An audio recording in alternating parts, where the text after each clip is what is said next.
There's no feeling more intense than starting over.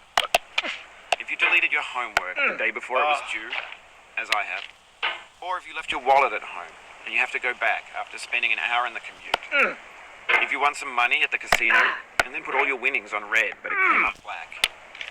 If you got your best shirt dry cleaned before a wedding and then immediately dropped food on it. If you won an argument with a friend and then later discovered that they just returned to their original view. Starting over is harder than starting up.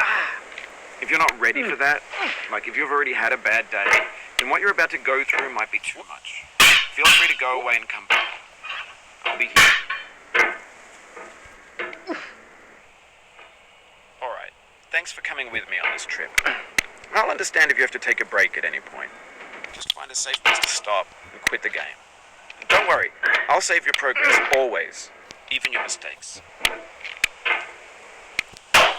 This game is a homage to a free game that came out in 2002 titled Sexy Hiking.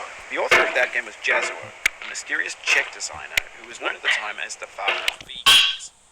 V-games are rough assemblages of found objects. Designers slap them together very quickly and freely, and they're often too rough and unfriendly to gain much of a following. They're built more for the joy of building than as polished products. In a certain way, Sexy Hiking is the perfect embodiment of a B-game.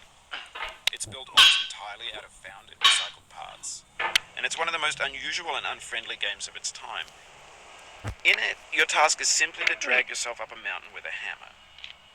That act of climbing, in the digital world or in real life, are essential properties that give the game its flavor. No amount of forward progress is guaranteed. Some cliffs are too sheer or too slippery, and the player is constantly, unremittingly in danger of falling and losing everything. Anyway, when you start Sexy Hiking, you're standing next to this dead tree that blocks the way to the entire rest of the game.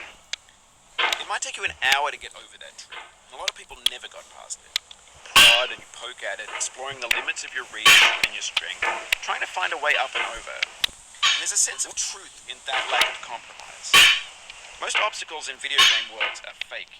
You can be completely confident in your ability to get through once you have the correct method or the correct equipment or just by spending enough time. In that sense, every pixelated obstacle in Sexy Hiking is real. The obstacles in Sexy Hiking are unyielding, and that makes the game uniquely frustrating. But I'm not sure Jazzuo intended to make a frustrating game. The frustration is just essential to the act of climbing, and it's authentic to the process of building a game about climbing. A funny thing happened to me as I was building this map. I'd have an idea for a new obstacle, build it.